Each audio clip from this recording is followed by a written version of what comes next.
Le bisoudrome. Le bisoudrome. Le bisoudrome. Le bisoudrome. Le bisoudrome. Vous écoutez le bisoudrome. Le bisoudrome. Le bisoudrome. Vous écoutez le bisoudrome.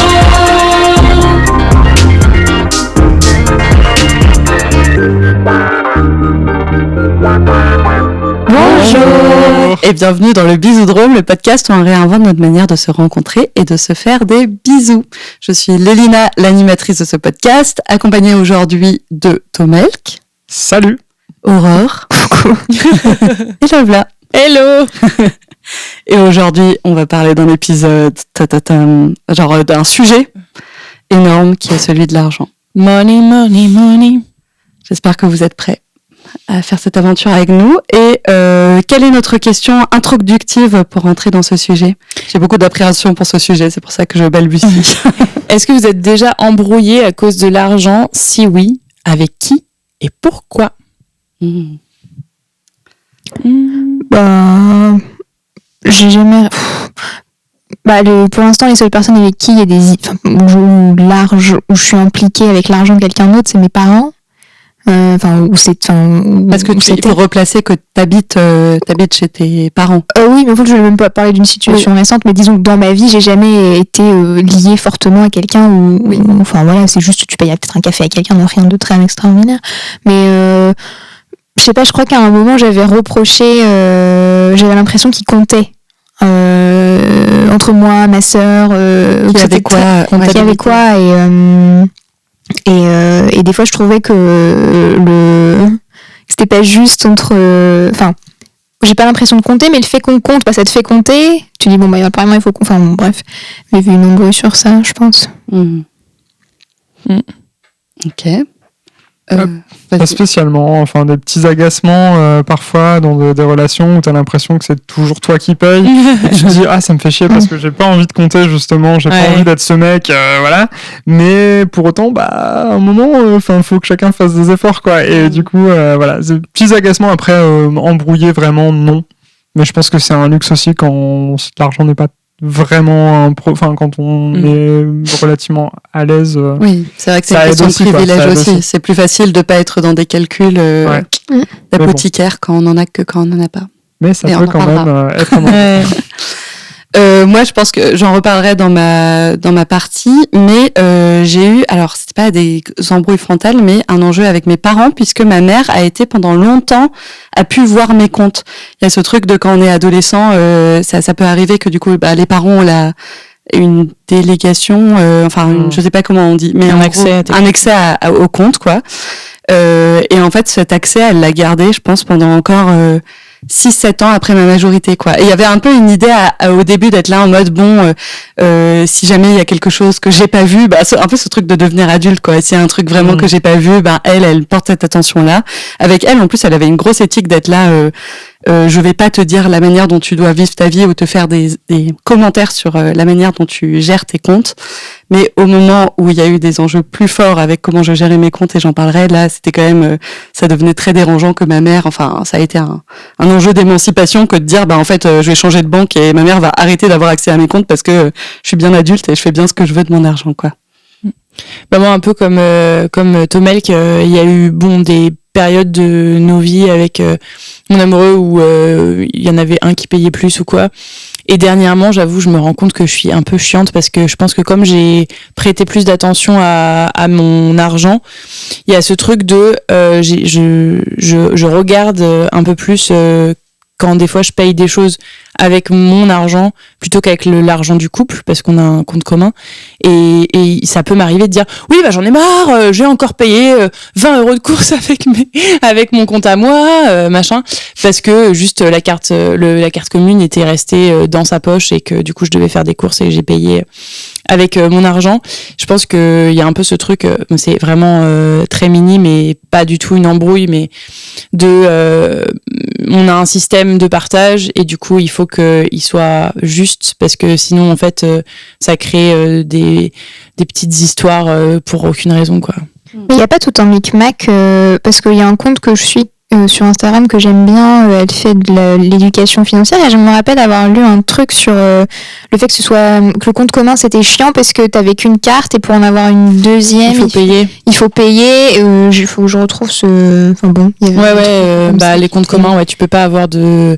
Il faut payer pour avoir une deuxième carte et du coup, nous, on a toujours qu'une seule carte. Ce qui est, en vrai, on pourrait vraiment payer pour avoir une deuxième carte. C'est pas le souci mais juste, on a toujours gardé une seule carte et du coup, quand il y en a un qui la prend et qui oublie de la remettre à sa place, l'autre est là en mode, et pas voilà, c'est moi qui l'ai payé. J'ai pas la carte commune. Donc, voilà. Mais bon, c'est des petits trucs qui peuvent se réajuster très facilement, mais c'est vrai que il faut pas que ça s'installe comme une situation. Et pour le coup, quand on était étudiant, comme j'avais plus d'argent que lui, j'ai un peu pris l'habitude aussi de payer des tas de trucs moi avec ma carte parce que du coup dans la carte commune il n'y avait pas on faisait pas de prorata ou quoi que ce soit parce qu'ils voulaient pas qu'on partage à la mesure de nos ressources et du coup tout ce on faisait à minima à son niveau puisqu'il avait moins d'argent et du coup si je voulais d'autres choses je les payais avec ma carte. Tu le faisais quand même à la ressource quoi, tu faisais ton propre bail à la ressource en mode j'étais là on va boire une bière, non on n'a pas d'argent, je paye. Voilà. Ouais. Mais j'ai peut-être un bon plan à te donner, du coup, faudrait que je vérifie parce que j'ai pas l'impression d'avoir payé pour avoir une deuxième carte. Ok.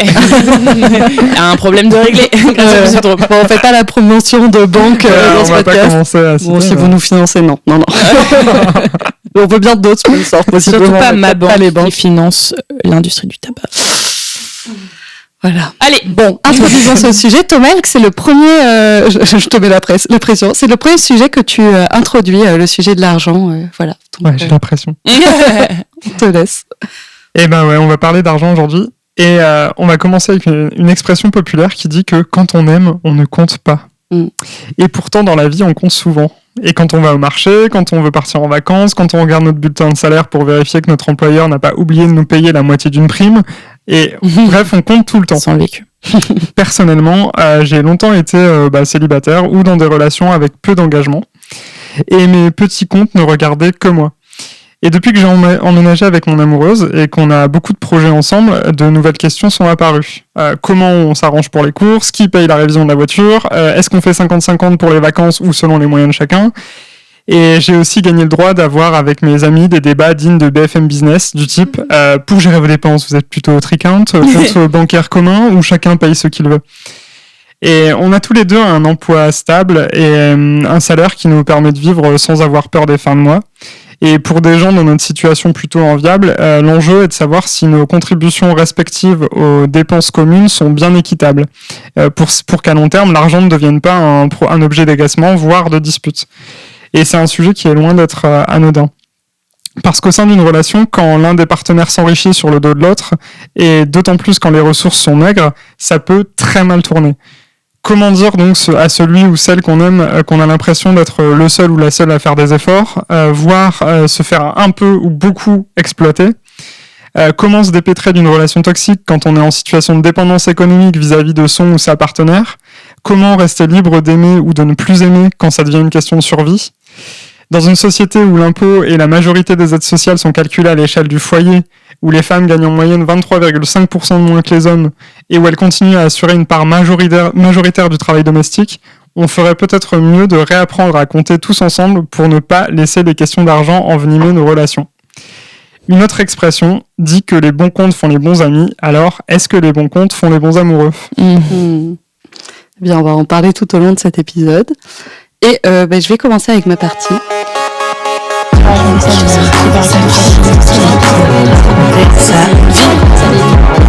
Qui veut raconter sa vie? Donc moi je vais vous parler de moi et je pense d'une manière plus vulnérable que j'ai jamais parlé de moi, donc d'où la petite appréhension, puisque je vais vous parler du grand couple de 7 ans dont en fait je parle toujours sans jamais vraiment en parler, puisque depuis le début de ce podcast je suis là en mode je parle surtout de la fin et de l'après, de comment sortir de ce couple. Ça a créé après toute une réinvention de ma vie amoureuse et sexuelle et tout ce qui en a suivi, et le désir de créer ce podcast pour continuer la discussion, etc. Donc c'est une partie de mon storytelling, la fin de ce couple. Mais en réalité dans le podcast je parle très peu de comment ça a été cette relation-là. Et c'est pas pour rien puisque ça a été une relation qui a été très difficile à plein d'égards. Et du coup là, je vais vous en parler sur le côté de l'argent, puisque j'ai une expérience qui n'est pas celle des statistiques, mais voilà d'enjeux forts avec l'argent. Et du coup, pour introduire ce propos, j'ai lu il y a très peu de temps aussi pour aider une amie et pour lui passer la ressource, un livre sur le fait de vivre une relation de manipulation. Et je voulais aussi en parler parce qu'en fait, quand dans l'épisode précédent, je parle du fait qu'il faut pas s'engager aveuglement, quand on parle de quand on aime, on ne compte pas et tout, c'est vrai que c'est intéressant et c'est potentiellement quelque chose que vous avez pas comme facette de moi, de savoir d'où je pars et pourquoi j'ai toute cette appréhension, méfiance, ou que je mets des pincettes sur ces questions d'engagement, c'est parce que j'ai moi-même été dans une relation complètement asymétrique avec des enjeux de manipulation. Ce que j'ai mis assez longtemps à voir parce que elle suit pas un modèle classique. Donc, je me base sur une BD très bien qui je conseille à toute personne qui pourrait se sentir dans cette situation ou l'avoir été, qui s'appelle Tant pis pour l'amour ou comment j'ai survécu à un manipulateur de Sophie Lambda et dont j'en ai entendu parler par Manon Bril qui est une youtubeuse, podcasteuse, maintenant stand-upeuse sur des questions historiques et qui a elle-même vécu une relation de manipulation qui a été tellement défrayée la chronique qu'elle est passée sur Mediapart. Donc voilà, cette relation qui a été partagée, enfin plusieurs femmes ont eu des expériences similaires et elle conseille vraiment ce livre comme vraiment un bon outil pour des personnes qui se seraient dans cette situation. Donc j'ai lu ce livre et en vrai, il correspond pas très bien à mon histoire d'amour dans les faits parce que il y a un modèle assez classique dans le fait de vivre une situation de manipulation. Au début, c'est incroyable, c'est tout feu tout flamme, la personne, on parle de love bombing, c'est le fait qu'au début, on est en train de dire à la personne comment elle est incroyable et de mettre plein de beaucoup la valoriser et qu'on a l'impression que cette relation, c'est quelque chose qu'on n'a jamais vécu avant, qui est incroyable, qui est parfait et tout, et qui fait aussi le fait qu'après progressivement ça devienne de pire en pire, on est toujours ramené au fait de se dire mais au début c'était quand même super et peut-être que ça peut réexister comme c'était au début, et après il y a plein de tenants, de méthodes de manipulation qui sont très progressives et qui font que des choses qui nous semblaient pas du tout acceptables quelques mois avant, ça devient progressivement acceptable et qu'on commence à faire des choses que on n'avait pas prévu qu'on n'avait pas envie de faire et qu'on se serait pas imaginé faire dans d'autres relations. C'est quelque chose qui touche beaucoup de monde et on se dit toujours que c'est un peu les autres qui le vivent, mais comme les questions de violence conjugale, ce qui peut être une partie, mais n'est pas obligé de ces questions de manipulation, mais qui en fait touche plein de gens.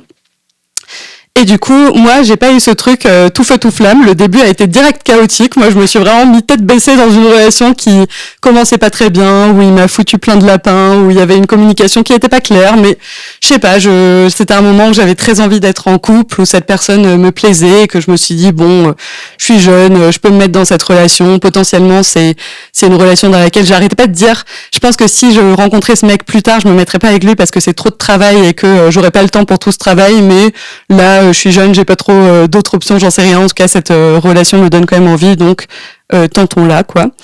Et du coup, ça a une relation qu'on a vécue, je l'ai rencontrée à 18 ans. Donc voilà, on est resté 7 ans ensemble. On a vécu une très grande partie à distance jusqu'à ce que j'emménage à Lille en 2020 et qu'on emménage ensemble, et on est resté 2 ans ensemble, à vivre ensemble avant de se quitter. Et du coup, au début, relation à distance, pas simple, mais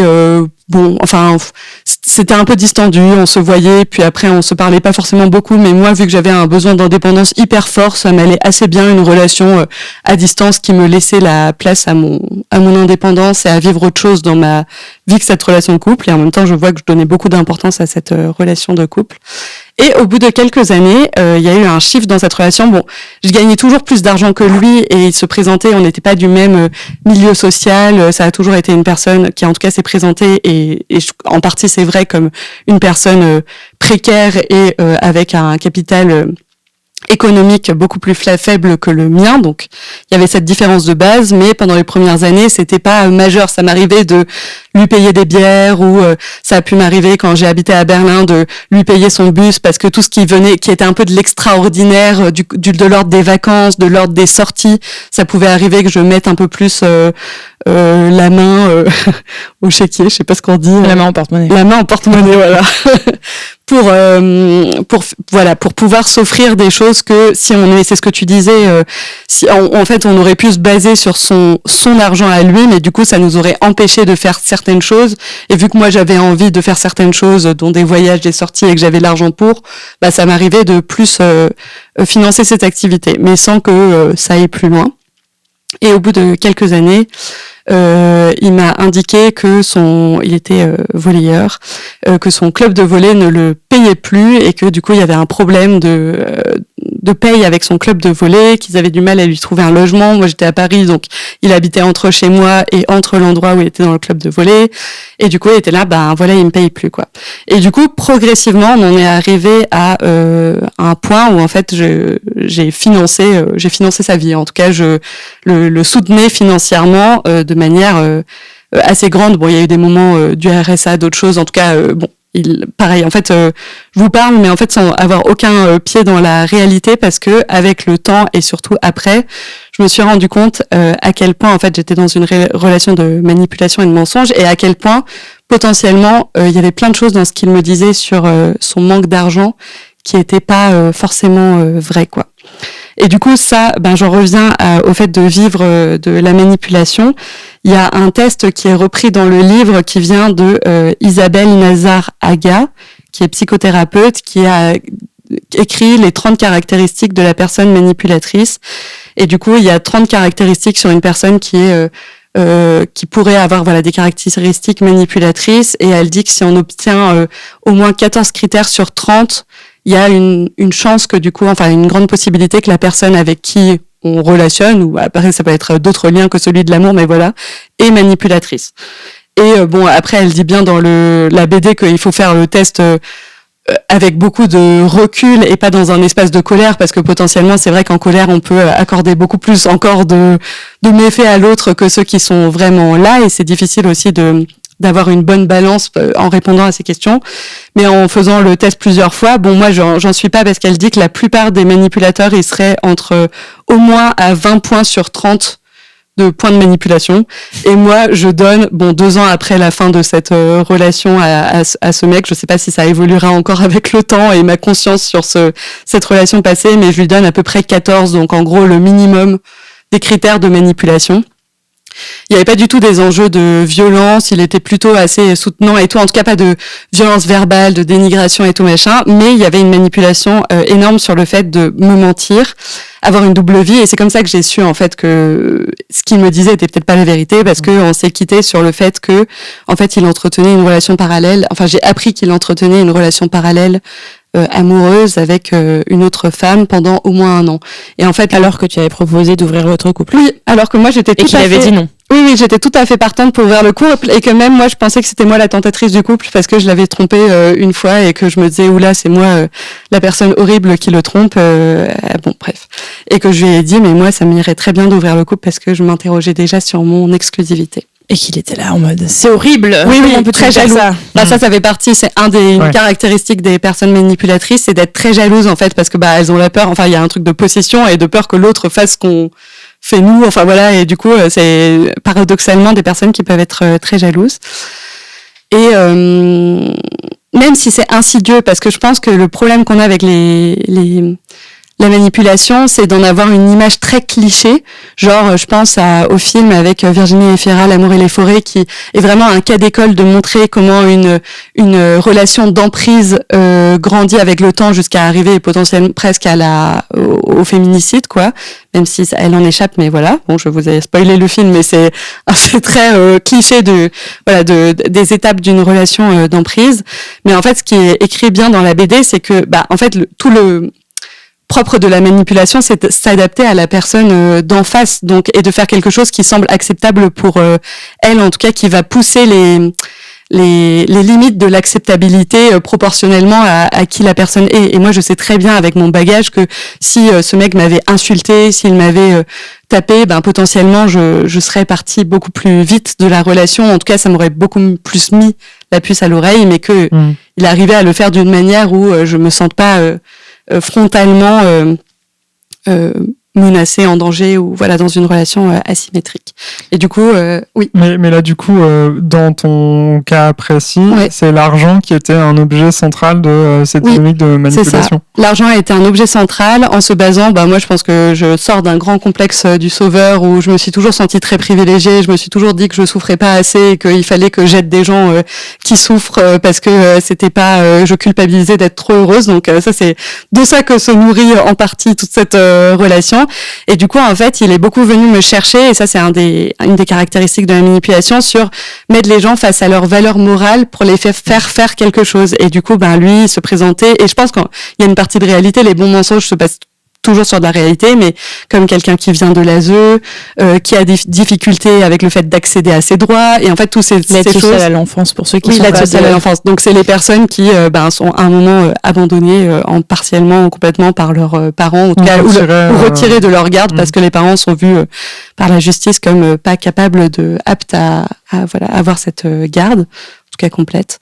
Donc voilà, et on sait que les personnes qui viennent de l'ASE, en fait, c'est des personnes qui sont beaucoup plus à risque de devenir sans-abri, parce que on sait que le cercle familial, ça aide beaucoup notamment dans les questions économiques et de ressources et d'argent. Le RSA, on rappelle que c'est que à partir de 25 ans, pas à partir de 18. Donc les gens qui sortent de l'ASE, il y a des choses qui sont mises en place, mais potentiellement il y a plein de gens qui se retrouvent du jour au lendemain sans aucune ressource, ou c'est pas si simple que ça en tout cas. Une personne sur 4 sans-abri a eu un parcours à l'aide sociale à l'enfance. Oui. Et du coup, il venait me toucher sur ça. Il me venait toucher. En plus, j'ai un grand sens de la justice sur, je viens de l'ASE, c'est compliqué pour moi, j'ai du mal à avoir accès à mes droits, j'ai des problèmes avec la CAF, j'ai des problèmes avec la CPAM, mes droits sont pas ouverts. Que des choses qui, en fait, sont possibles, et qu'en plus, en lisant parce que je suis, en plus, et après, je suis allée dans le monde social, de la santé et tout, qui sont, statistiquement, et dans les inégalités, ça existe, quoi. Et je pense que, en fait, ça a été vraiment un terreau fertile pour aller toujours un peu plus loin dans ces demandes financières. Et je pense que à la base, il n'y a pas rien comme problème financier, mais qu'en tout cas, ils ont été décuplés, et aussi qui créent une emprise, parce que j'étais là, mais le pauvre, si je le quitte, il va se retrouver à la rue, quoi. Et ça a été vraiment mais ça a mis des années à se créer. On a été pendant 7 ans ensemble. Et je trouve que ces histoires, elles font toujours très sensationnelles de l'extérieur. Et quand on les voit, on se dit, mais comment est-ce que les gens peuvent en arriver à ça, vraiment, à ces extrémités-là. Mais en fait, c'est vraiment quelque chose qui se construit dans le temps. Et moi, on en parlait dans l'épisode d'engagement avant, mais moi, j'ai un rapport à l'engagement de base qui est hyper fort. Si je décide que quelqu'un, c'est ma famille et que je le choisis, et à un moment, j'étais vraiment en mode, en fait, c'est ma famille, je veux passer ma vie avec lui, envers et contre tout, je veux faire famille et tout. J'étais là en mode, oui, ok, il y a des moments où, en fait, l'autre a des coups durs dans la vie, et par ailleurs, philosophiquement, je suis toujours, et éthiquement, à l'aise avec l'idée que dans du long cours, en fait, potentiellement, quelqu'un peut avoir un souci dans la vie, et que c'est cool que c'est important, et en tout cas c'est une valeur profonde pour moi que de pouvoir être là l'un pour l'autre dans du temps long. D'ailleurs dans le mariage on se promet une assistance matérielle, quoi. Et même si je m'inscrivais pas dans un mariage, je m'inscrivais dans cette idée qu'en fait, ça fait partie de l'engagement à l'autre, que à un moment donné, si on le décide, de lui donner une assistance matérielle, et que après peut-être, à un moment la vie tourne, et puis après peut-être que c'est l'autre, d'avoir plutôt des comptes au très long cours, quoi, que c'est peut-être l'autre qui va m'aider si à un moment donné c'est moi qui ai une broutille, et que dans le temps long, ça marche comme compte, quoi.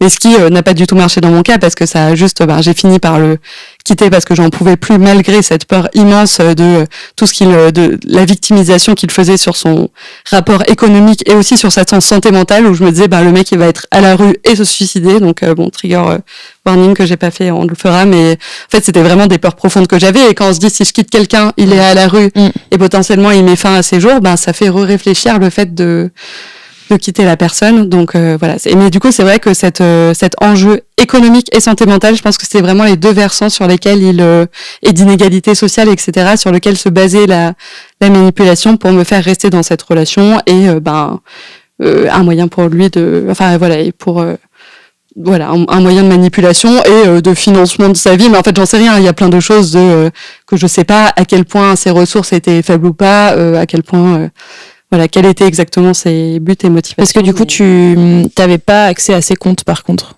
Non, j'avais pas accès à ses comptes. Il avait pas accès aux miens non plus, mais en fait, on faisait un peu, à un moment donné, on avait, surtout quand on habitait ensemble, et c'est là où c'est devenu pire, et ça aussi, il le dit dans le livre de la manipulation, que les moments d'engagement forts, donc faire un enfant, emménager ensemble et tout, c'est vraiment des moments de tournant dans la relation de manipulation et où ça prend vraiment toute sa place, quoi.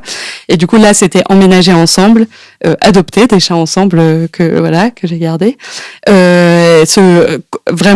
continuer de ces imbrications d'engagement où du coup à terme en fait je lui passais ma carte, quoi. Enfin on avait un compte commun, enfin mon compte était le compte commun plus ou moins, quoi, avec des règles du jeu de dépenses de machin et tout. Mais du coup est-ce qu'il abondait ton compte, c'est ça la question? Je pense qu'il l'abondait à un moment donné, mais c'était ridicule, peut-être de 200 euros. Enfin, en fait, dans les années, il y a eu plein de discours différents sur ce qu'il gagnait, ce qu'il pouvait aussi abonder. Et du coup, il y a un moment donné où je pense qu'il me donnait 200 ou 400 euros pour payer le loyer, mais après tout le reste était payé par ma carte, quoi. Ouais. Et c'est là aussi qu'on voit l'inégalité profonde dans le truc, c'est que au final ta carte devient les ressources de tout le monde, sauf que tu sais pas exactement combien lui il a sur son propre compte, et du coup il te donne bien ce qu'il veut. Enfin, c'est juste pour faire de la prévention pour les personnes qui nous écoutent, c'est que au final ça pourrait fonctionner, c'est-à-dire que si c'était ouvert, c'est-à-dire que tout le monde sait combien gagne l'autre et qu'il y a une conversation sur ok toi tu gagnes ça et moi je gagne ça, et en fait du coup on va considérer que ça sert pour le commun et puis ton argent, enfin il peut y avoir plein de configurations possibles, mais là l'asymétrie au final c'est ça qui était le plus Après il y avait des moments parce qu'il avait une carte prépayée, parce que pareil, mais en fait ça semble fou quand on dit ça là, de dire il avait été interdit bancaire, t'es là en mode oui bon ça fait beaucoup, il avait passé droit à la CPAM, il était interdit bancaire et tout, et en même temps pareil dans des parcours de grande précarité tout ça est possible en fait. Bien sûr, et que je le sais que tout ça est possible. En fait c'est pas que c'est en plus c'est pas impossible, c'est-à-dire que c'est probablement même sa réalité est proche de ce qu'il te racontait, juste il y a des choses qu'il t'a cachées et que c'est les choses les plus les trucs qui sont importants pour avoir une relation. Et du coup en fait honnête. il me montrait son compte de sa carte prépayée, mais ça veut pas dire qu'il en a un autre, mais le problème c'est qu'en fait la transparence dans une relation d'emprise, après en plus quand on est bien dedans, potentiellement on peut te montrer des choses fausse, quoi, enfin, et te dire mais si, et ça c'est aussi un des principes de manipulation, c'est d'avoir des arguments très logiques pour ses faits et gestes, et t'es là mais si, évidemment tout ce que je te dis a du sens, puisque si ça, enfin tu vois bien que j'ai pas de raison de te mentir ou quoi, enfin. Et puis inversement, au départ dans une relation qui a l'air de bien fonctionner, qui a l'air d'être saine, t'as plutôt envie et surtout si c'est une personne que t'aimes, t'as plutôt tendance à lui faire confiance, bien sûr. et à te dire elle me raconte telle réalité, je vois pas pourquoi j'en douterais, quoi. Et puis moi il y avait un truc, c'est schématique, mais de comment on donne notre confiance, et qu'il y a deux idées, c'est où on donne sa confiance entière et après elle peut être retirée, ou on donne aucune confiance et après elle se gagne, quoi.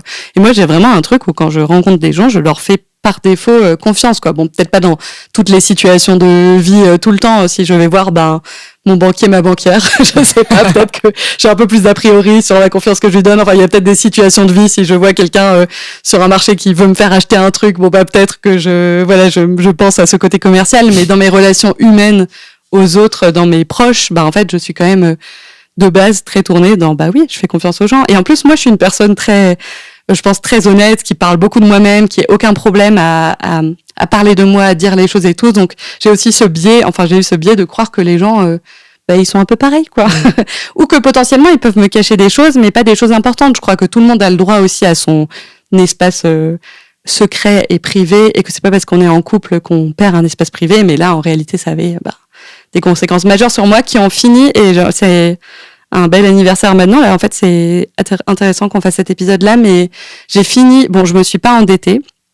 Le plus gros que j'ai fait, c'est de faire un prêt à la consommation de 1 000 € un mois, parce que vraiment je pouvais plus, et que c'était le mois de mon anniversaire, et que ça me semblait intolérable que de pas fêter mon anniversaire comme je voulais le vivre, parce que j'avais tous ces soucis financiers. J'ai fini par en arriver là, de me dire je suis fonctionnaire, j'ai de l'argent qui rentre, un petit prêt à la consommation, ça va pas me tuer. Donc j'ai fait ce prêt à la consommation que j'ai remboursé 42 € par mois pendant 3 ans, et que je viens enfin de finir. Donc j'avais encore 2 ans après cette relation finie et le fait d'en voir plus les tenants et les aboutissants, ces 42 € par mois qui me rappelaient toutes ces dingueries financière. Et en même temps, c'était impossible. Enfin, je détestais, ma mère m'en a un peu parlé, mes parents, parce qu'ils voyaient mes comptes.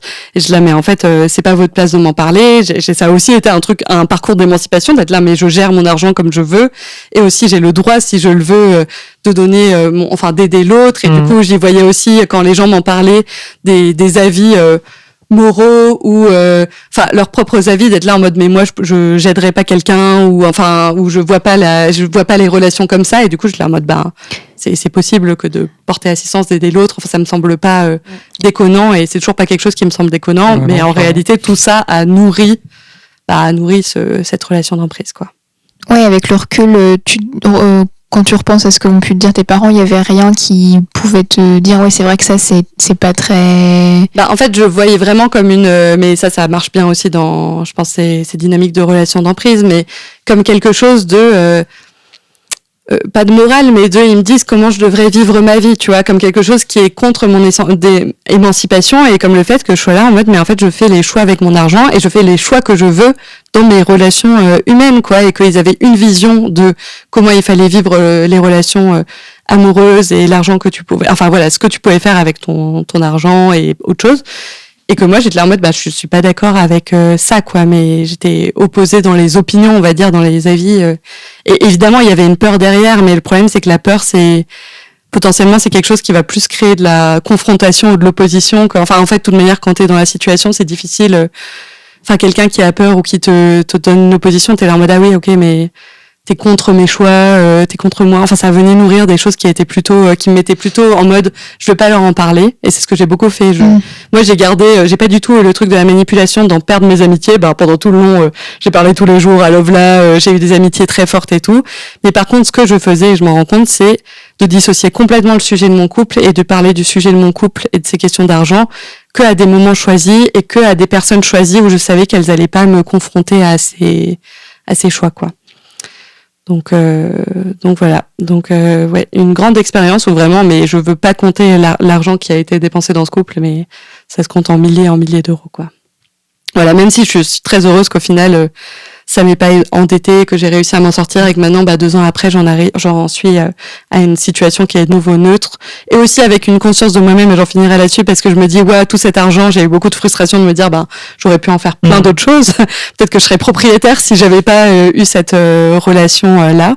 Et en même temps, je sais, et ça c'est un autre problème, et on en reparlera, que je gère toute manière toute seule mal mon argent, et que je pense que j'aurais dépensé mon argent à plein d'autres choses, parce que je le vois depuis 2 ans à quel point je continue de ne pas épargner cet argent que pourtant, alors que pourtant j'ai beaucoup moins et fait avec beaucoup moins, puisque j'ai aidé ce mec, quoi. Voilà, j'ai pas pleuré, je croyais que j'allais pleurer à vous raconter cette histoire passée, mais très intéressant quand même. Je trouve que lire cette BD, même si elle s'applique en plein de choses pas à moi, c'était quand même quelque chose qui m'a beaucoup fait réfléchir, et en fait le fait d'avoir des gens autour de moi qui vivent des situations similaires, ça m'a aussi replongé là-dedans. Et en fait je l'avais beaucoup caractérisé, cette relation, par le mensonge, par le secret, mais sans potentiellement voir tous les enjeux de manipulation liés au mensonge, quoi. Que ce mensonge avait des intérêts, quoi. Plus que de vivre une double vie pour l'envie de vivre une double vie, quoi, et que ça allait plus loin aussi que des gens infidèles qui ont une vie à côté et tout, que les implications étaient quand même beaucoup plus profondes, quoi. En tout cas beaucoup plus, j'arrête pas de vouloir dire tentaculaire, mais voilà, qui allait dans plein de côtés. Je vois le truc. Mais ça me fait penser à une référence, mais je vais aller vite. Oui. Je sais pas si vous connaissez le podcast, l'émission de radio, Les Pieds sur Terre. Oui. Et donc il y a un épisode des Pieds sur Terre qui s'appelle L'homme aux 1000 visages, qui est devenu un documentaire, donc réalisé par Sonia Kronlund. Et en fait, c'est l'histoire d'un mec qui en fait menait je sais même plus combien de vies parallèles, 5, 6, au cours du temps. Parfois il avait 5, 6 familles, couples en même temps, parfois 4, bref, en tout cas il a toujours eu un truc un peu tentaculaire, mais avec des vies cachées du coup. Et à un moment vraiment je vous recommande de l'écouter, et à un moment la question qu'on se pose, c'est mais comment il finance toutes ces vies? Et on se rend compte, et c'est là que c'est intéressant. C'est une pyramide de Ponzi. Et il y a un petit truc, il y a un truc comme ça en fait. Ouais. C'est que c'est un carrousel en fait. C'est que il prend à l'une, il emprunte pour rembourser l'autre, et ensuite il va prendre à la deuxième pour rembourser la troisième, etc. Mais je pense et en que fait, c'est un sûr système comme ça. Ouais, mais et tu te dis, mais il a créé un système économique pour financer sa vie et financer toutes ses vies. Et après, il y a un moment un peu plus sombre dans l'histoire, c'est où une personne se rend compte du fait que en fait il y a une triple, quadruple, quintuple vie et qu'il faut y mettre fin, en tout cas en ce qui la concerne, et peut-être aider les autres. Et là il devient un peu violent, en tout cas la violence prend d'autres formes parce que justement ça met à mal ce système, ça met à mal ce système et le monde qui s'est construit, quoi. Donc voilà, mais c'est une petite rêve comme ça en passant. Autre rêve qu'on a aussi, c'est Serial Mytho, et moi c'est en écoutant Serial Mytho, qui est une série de podcasts sur c'est Louis Média. Louis Média, c'est bien ça. Qui parle pareil d'un mec mythomane avec plein de vie, et voilà. Et moi c'est en écoutant ça 1 an après le couple que je me suis la fin de ce couple, que je me suis rendu compte de choses dont je m'étais pas rendu compte en voyant des choses qui étaient parallèles avec cette histoire. Mais je pense que vraiment il faisait ça, parce que je pense qu'il a toujours eu plusieurs vies et qu'il faisait aussi ce truc de rembourser à l'une et tout. Après, je le sous-estime peut-être dans sa capacité à avoir mis un modèle économique incroyable à son service dans ça, quoi. Mais je pense que c'était peut-être un peu plus artisanal, mais voilà. Bon, je pense qu'il faut qu'on passe à une à une autre. Merci. À une autre partie. Et pour cette autre partie, on a quelque chose d'un peu inédit. On va faire une micro-interview, et pas avec n'importe qui, puisqu'on va faire la micro-interview avec notre monteur, mixeur, qui fait tout l'habillage sonore, Nicolas.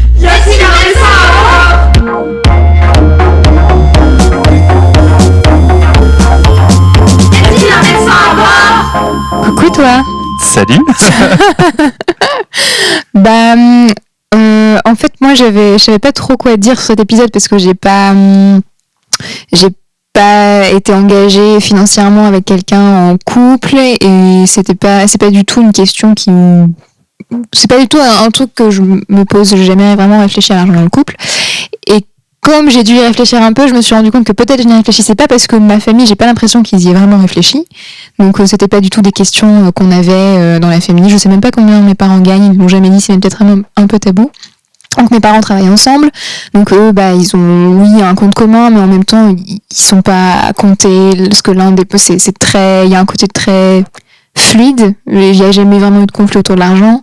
Dans mes grands-parents, donc c'est mes grands-pères qui travaillaient, qui ramenaient l'argent, et c'était l'argent du père, c'est l'argent de toute la famille, donc il n'y avait pas tellement de faire les comptes, tout ça.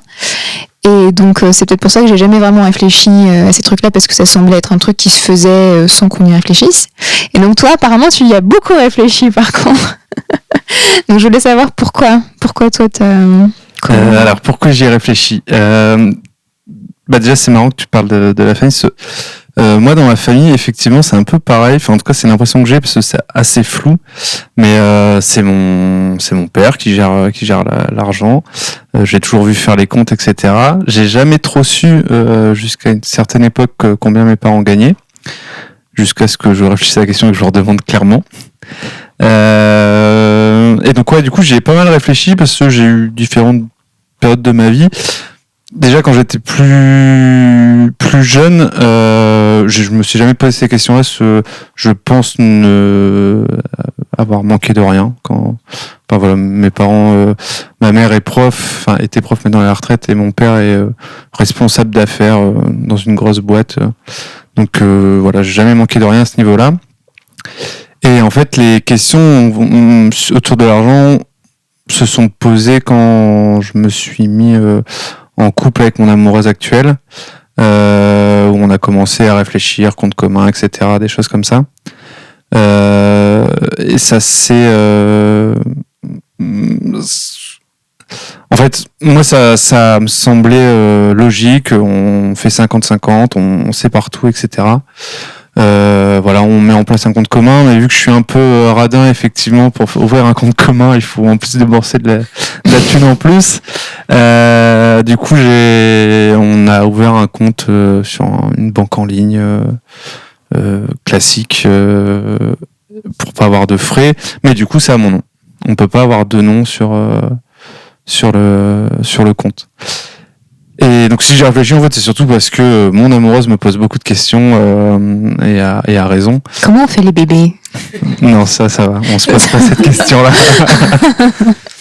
Mais donc du coup, effectivement, comme dans ma famille, c'est moi qui m'occupe des comptes. Mais voilà, on épargne ensemble, on a les comptes communs ensemble, on met chacun tous les mois une somme d'argent pour payer le loyer, etc. et se payer les vacances. Mais pourquoi j'ai dit ça? Oui, parce que voilà, le compte commun il est à mon nom et à un moment mon grand-père est décédé il y a 2-3 ans, je crois. Et du coup, on a commencé à parler héritage avec mon frère et du coup mon amoureuse qui était là également. Et du coup, elle me dit mais en fait, si demain toi tu meurs. Qu'est-ce qui se passe? Qu'est-ce qui se passe? Moi, j'ai tout perdu. Donc là, mon frère la rassure en disant, mais non, de toute façon, tout reviendra, ça paraît normal. Ouais, voilà, ou marié. Ouais, non, bah non, du coup, c'est pas une question. On pourrait faire autrement. Et donc, du coup, c'est pas mal de questions qui s'est posées, déjà autour de ça. Comment ça se fait que c'est moi qui gère l'argent et tout est à mon nom.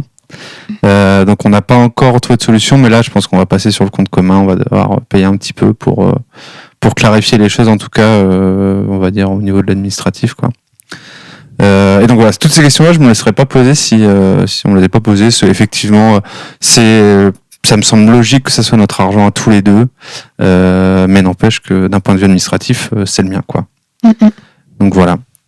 Ensuite, je me suis pas mal posé la question autour de l'argent, bon, pour plein de raisons. J'ai géré une association aussi, et là j'en gère une nouvelle. Pour le coup, c'est aussi un truc que j'aime beaucoup, côté trésorerie, compta. J'adore les tableaux Excel. Donc, t'es un oiseau rare. J'ai fait des beaux tableaux qui se remplissent presque tout seuls, etc. Mais donc effectivement, c'était quand même. Enfin, moi, j'aime bien gérer cet aspect-là. Et après, c'est posé la question. En fait, je me suis retrouvé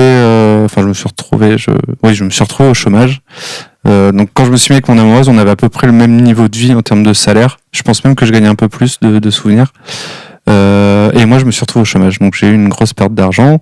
Ça a été décidé, ça a été réfléchi, notamment sur comment on répartit l'argent. Parce que là, on fait 50-50 et à un moment, on s'est posé la question. Je pense que je perdais facilement 400-500 euros de revenus par mois. Et c'est posé la question du prorata par rapport au salaire. Et là, je pense que c'est moi qui ai un souci. J'ai pas voulu. Je pense que j'ai sûrement en tout cas réglé avec ça sur le fait de. Et si ça avait été l'inverse, t'aurais sans doute pas gêné. C'est sûr que ça m'aurait pas gêné. Parce que c'est l'homme qui provide. Il y a moyen que ça soit ça qui soit sous-jacent.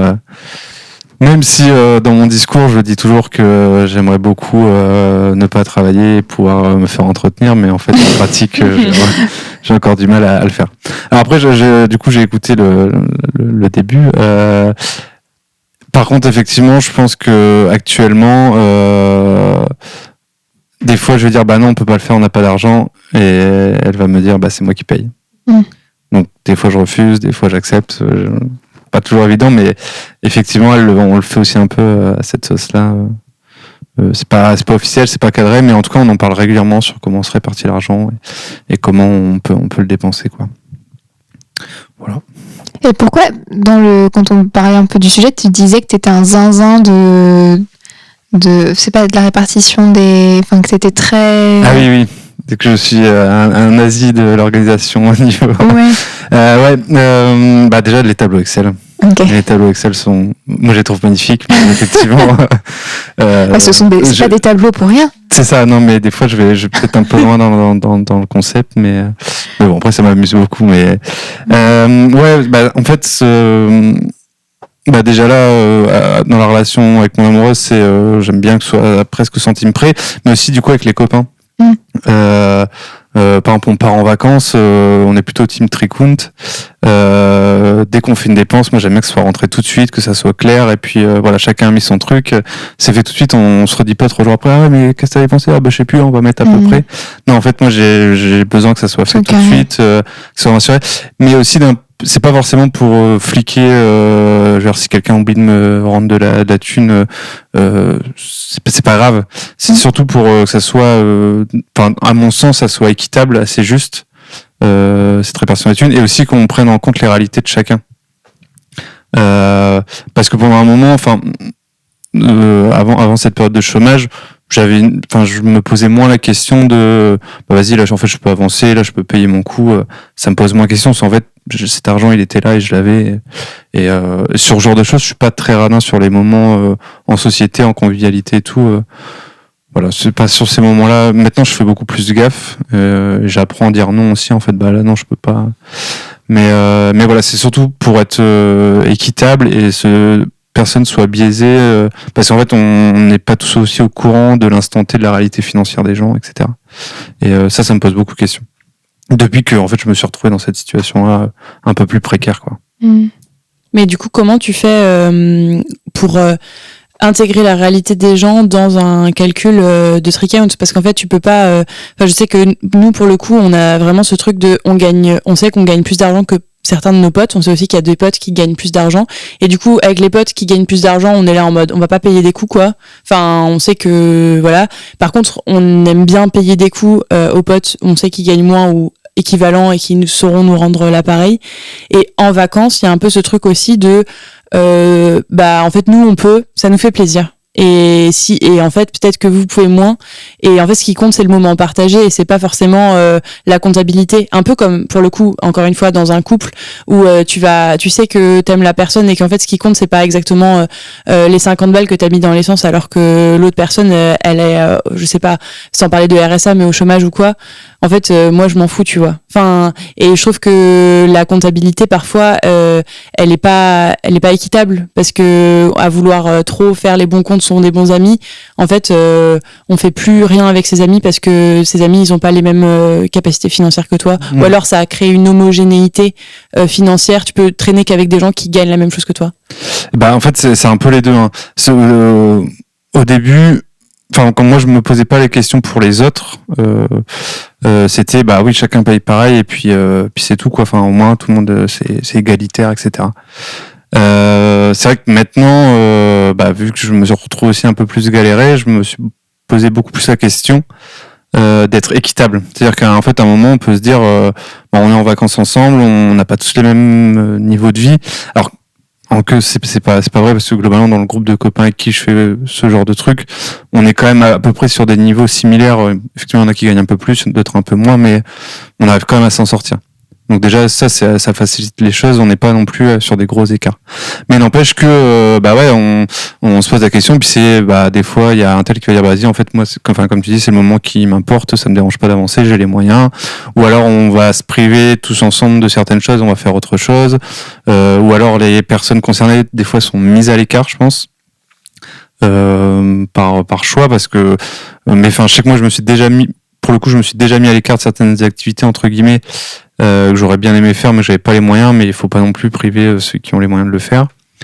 Donc voilà, là pour le coup ça rentre plus dans la comptabilité, mais plutôt comment on va en discuter entre nous. Et des fois il y a plein de non-dits et des fois ça peut créer des frustrations, etc.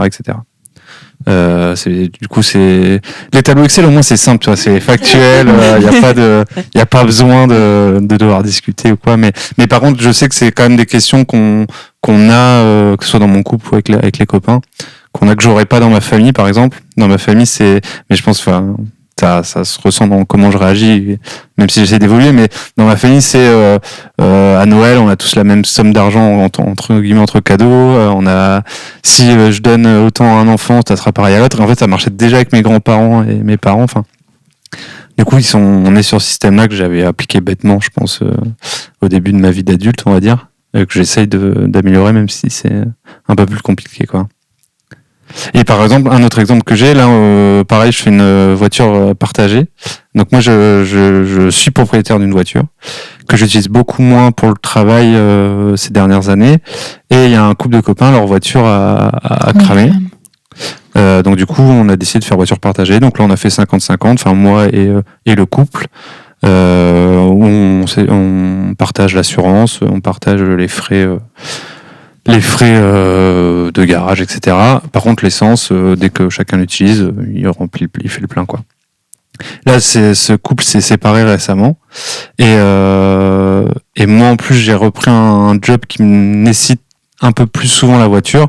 Du coup, on a rediscuté un peu des termes. Enfin, moi, eux, ils étaient prêts à continuer à faire du coup en tiers. Parce que je pense ils ont pas forcément envie de re-questionner ça. Mais du coup, moi, j'ai dit, mais en fait, là, je vais l'utiliser plus que vous maintenant. On va être à 3 à l'utiliser, pas à 2, enfin un couple et moi. Ouais. Et je vais l'utiliser plus pour le boulot. Donc là, on est parti sur une répartition. Moi, je paye 50% comme c'était avant avec le couple, et eux, ils payent 25-25, vu qu'ils vont moins l'utiliser. Et je pense que ça sera questionné avec l'utilisation. Mais en tout cas, j'aime bien sur ce genre de choses que ça soit clair, qu'on se dise les choses. Même si c'est pas tout le temps évident. Et moi, le premier, je le fais pas forcément tout le temps, mais du coup, ça permet après que la comptabilité puisse être bien suivie, bien factuelle, si c'est clair au début, quoi. Voilà. Ok. Une dernière question ou... Je sais pas si c'est une question, c'est juste la pensée qui m'est venue, mais après, l'autre enjeu, c'est, admettons, un revenu égal, comment toi tu vois la gestion, comment tu veux gérer cet argent. Il y a des gens qui vont avoir qui sont, je caricature, mais qui sont l'argent c'est fait pour être dépensé, et t'as au contraire beaucoup plus prévoyant, beaucoup plus fourmi, et donc c'est encore d'autres enjeux quand tu fais un truc. Des fois c'est chiant d'être là, oui j'ai les moyens mais j'ai pas envie. C'est aussi chiant, ça, j'imagine. En groupe, ça a peut-être rien à voir avec ce qu'on disait, mais ça m'a juste fait penser à ça. Ouais, du coup, là, c'est... dans mon couple, c'est pour ça qu'on a un compte commun. On a chacun notre salaire, notre thune, on met chacun notre compte commun pour les choses qu'on fait à deux. Ouais. Et après, chacun dépense sa thune comme il le souhaite, quoi. Moi, j'épargne beaucoup. Dès que je dois acheter du matos de musique, j'y réfléchis 6 mois avant d'investir. Mon amoureuse, elle a peut-être pas forcément les mêmes réflexes. Elle peut peut-être dépenser elle dans d'autres loisirs. Voilà, moi, c'est clairement la musique, c'est là où je dépense le plus de thunes. Voilà. On n'a pas les mêmes centres d'intérêt, mais du coup, on a chacun son autonomie, par contre, et ça, c'est pour le coup méga important. On était au clair là-dessus dès le début, et je pense que ça, c'est un truc qui bougera pas, d'avoir son autonomie financière quand même, sur aussi les choses qui.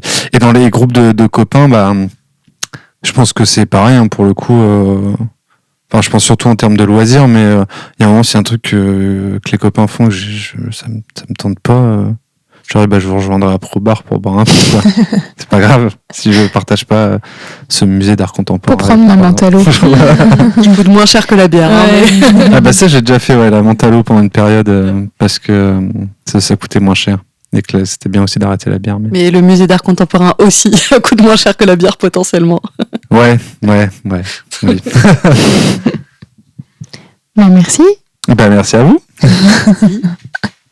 Merci beaucoup, c'est trop chouette cette interview. C'est la première fois que on a notre monteur, mixeur, habilleur sonore de l'autre côté du micro sur ce sujet. Était là, vas-y, là j'ai envie de parler. C'est trop chouette, donc n'hésite pas. Moi, ça a fait écho à plein de trucs dans mon couple et avec mon groupe de potes quand on part en vacances et tout. Donc, je propose qu'on continue d'en discuter, mais Aurore a une contrainte temporelle, logistique, qui est qu'il faut aller à l'équitation là. Ouais, voilà. Ouais.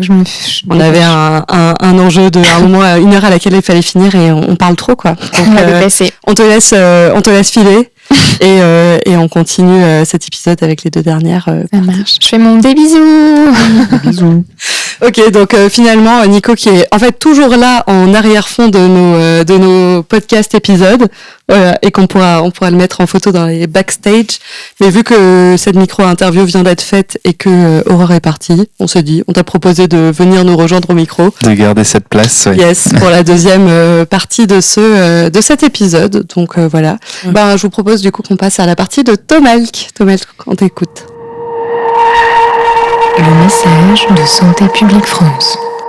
Mais en fait, il y a pas mal de manières de traiter le sujet de l'argent dans les relations. On aurait pu parler de plein de choses, mais moi je me suis dit, comment être utile aux gens qui nous écoutent et comment essayer de passer un message de prévention, de rendre conscient de certaines choses qui peuvent nous arriver, qui peuvent être un peu insidieuses, quoi, et que c'est exactement ce que tu disais tout à l'heure, Lénina, c'est quand on vit les situations, on se rend pas forcément compte de certaines choses. Donc voilà, je voulais mettre la lumière sur un problème qui est celui des violences économique, donc qui est une forme de violence conjugale. Et les violences économiques, en fait, sont moins connues et moins bien identifiées que les violences physiques ou que les violences psychologiques, comme le chantage affectif, par exemple. Et la notion de violence économique, d'ailleurs, n'existe même pas en droit français, en droit interne français, même si elle existe dans des conventions internationales. Et pourtant, c'est loin d'être un phénomène isolé. Il existe un numéro national d'écoute pour les femmes victimes de violences, toutes violences confondues, qui est dispo 24/24 et 7 jours sur 7. C'est le 3919. Et selon la Fédération d'associations, donc Solidarité Femmes, qui est chargée de gérer ce numéro, 20% des femmes appelantes dénoncent la violence économique au sein de leur couple. Donc c'est vraiment un phénomène assez important. Et donc la violence économique, qu'est-ce que c'est ? D'après, donc je suis allé voir sur le site tout simplement viepublic.fr pour une définition. Et donc la violence économique se traduit par le contrôle financier d'une personne sur une autre au quotidien, qui peut aller jusqu'à la dépossession totale des moyens d'autonomie de la personne qui subit cette violence. Donc ça peut passer par plein de choses, enfin ça peut prendre plein de formes. Donc d'abord la mainmise administrative du conjoint, la gestion exclusive du compte bancaire joint par exemple sans aucune transparence donnée à l'autre, le contrôle total des ressources du couple et de leur utilisation, la privation de ressources qui place la femme donc souvent en situation de demande même pour les achats quotidiens de la famille. Et là, ça me faisait penser à un film que j'ai vu récemment qui s'appelle C'è ancora domani de Paola Cortellesi, qui est un film italien donc sur les violences conjugales. En fait, ça se passe après la guerre, mais en fait, c'est très, enfin après 45 du coup, mais c'est encore assez actuel dans le message que ça apporte. Et en fait, donc on voit cette femme qui essaye de s'émanciper, etc. Mais et en fait, elle subit des violences conjugales. Et dans ces violences conjugales, il y a des violences économiques puisqu'on voit qu'elle travaille, elle fait plein de petits boulots et en fait le soir elle ramène sa paye à son mari et on voit que petit à petit elle cache des petits sous par-ci par-là pour se faire un pécule pour pouvoir s'acheter ce qu'elle veut tout bêtement, hein, s'acheter des cigarettes et puis avoir ces trucs à elle quoi. Et donc voilà, c'est une petite référence qui m'est venue en travaillant ce sujet. Et puis ça peut prendre aussi d'autres formes, donc par exemple la mise en danger du patrimoine familial et personnel de la femme, signature de crédit à la consommation qui engage les moyens du foyer, jeu d'argent où on va perdre l'argent du foyer, enfin ce genre de choses. Donc là, et dans des cas encore plus extrêmes, ça peut aller jusqu'à du travail forcé, voire à de la prostitution forcée. Là, on est vraiment dans des formes très très graves de violence économique et qui sont liées aussi à d'autres violences. D'ailleurs, les violences économiques sont plus insidieuses que les autres formes de violence, et dans le cas de violences conjugales, elles vont souvent servir à consolider et renforcer d'autres violences sexuelles, psychologiques, physiques.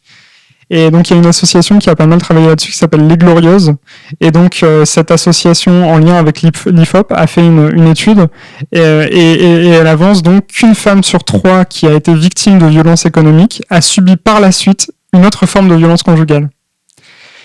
Et cette étude montre aussi qu'une femme une femme a 2 fois plus de chances d'être victime de violences économiques dans son couple si elle gagne beaucoup moins que son conjoint.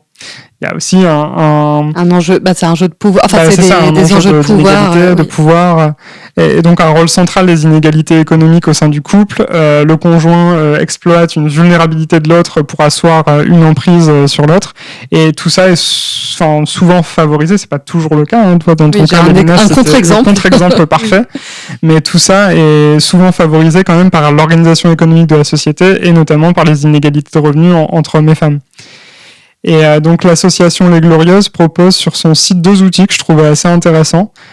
D'une part, un test avec plein de situations qui permettent de savoir si oui ou non on est dans une situation où une personne qu'on connaît est dans la situation une situation qui correspond à des violences économiques.